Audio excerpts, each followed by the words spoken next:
Mesdames et messieurs, merci de nous rejoindre dans le forum matinal. On l'annonçait tantôt dans la présentation de l'actualité de ce matin. Mathieu Kolawale Boko, un homme albinos, est mourant dans le lit d'hôpital au CNHU.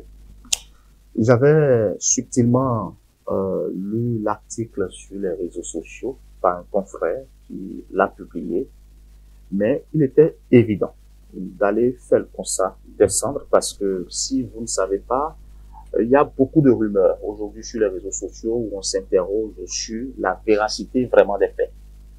Et je suis personnellement parti au Centre national hospitalier Hubert Koutoukoumada de Cotonou, où j'ai fait le constat. J'ai vu ce albinos dont vous parlez, il a nom Arnaud Cessino, une trentaine, qui parlait pratiquement difficilement. Il avait de difficultés à articuler les mots, essoufflé d'ailleurs, parce que son cœur ne battait qu'au bout d'un pied. Il faut le dire. C'est peut-être pas facile. Lorsque nous sommes en bonne santé, on pense peut-être que on est déjà suffisant. Mais il fallait peut-être aller voir Arnaud sur son lit d'hôpital pour constater qu'il traverse vraiment de difficultés. Au-delà d'être un moyen financier, Arnaud souffre dans sa chair, souffre dans son âme, souffre dans sa peau. Arnaud était dans une situation très compliquée et j'ai pratiquement coulé les larmes d'Atifat parce que c'était grave et je pense que la mobilisation de tous est vivement souhaitée. Je pense que c'est le moment de sauver Arnaud parce que dans les autres pays, ça se fait. De quoi souffre-t-il concrètement? Arnaud souffre d'un cancer de peau. Pour faire un français facile, pour que tout le monde soit au même niveau d'information que nous. Vous savez, les albinos, le temps de passer sous le soleil à plusieurs reprises, il paraît que c'est plus facile pour eux d'attaquer rapidement le cancer de peau, où leur peau s'infecte très rapidement et après, ça va vers la propagation de la méstatase. Voilà. Donc, je pense que c'est ce que vit Arnaud. Arnaud, depuis 5 ans qu'il traîne son mal. Et il a déjà subi 2 opérations, je vous le rappelle. Mais le premier semble être un succès.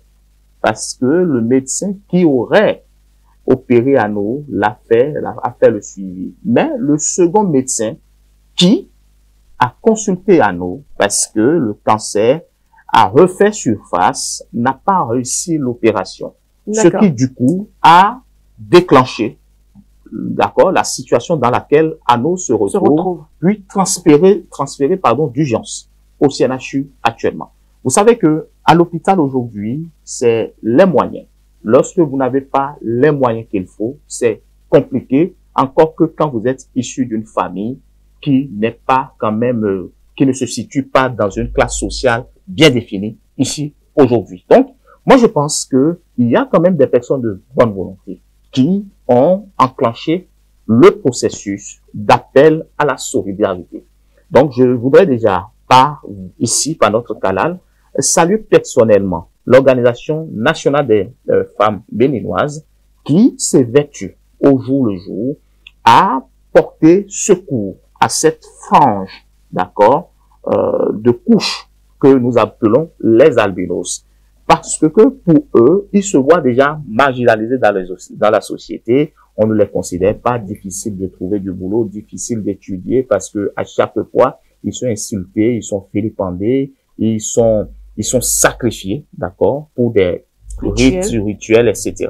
Donc, je pense que aujourd'hui, il y a une organisation qui a décidé peut-être de leur tendre la main, mais seulement que l'organisation seule ne peut pas. L'organisation aujourd'hui a besoin de soutien pour pouvoir atteindre ses objectifs. Alors, pour sauver Arnaud Cessino, il faut d'urgence lancer un appel au gouvernement. Évidemment, bien avant de lancer l'appel au gouvernement, je parlais quand même déjà des efforts qui sont faits. Au-delà de Arnaud, il y a aussi un cas, Karim Munguer actuellement, qui se retrouve au Congo pour la même situation, pour être opéré aussi. Donc, je pense qu'il faut aussi saluer d'autres personnes de bonne volonté qui ont mis la main à la poche pour pouvoir permettre à ceux que, par exemple, Karim Munguer puisse voyager et aller suivre cette opération. La situation dans laquelle Arnaud se retrouve, Arnaud n'a pas pu trouver déjà les personnes de bonne volonté. Nous espérons justement, par rapport à votre question, que ces personnes vont très rapidement répondre pour être au chevet de Ano, parce que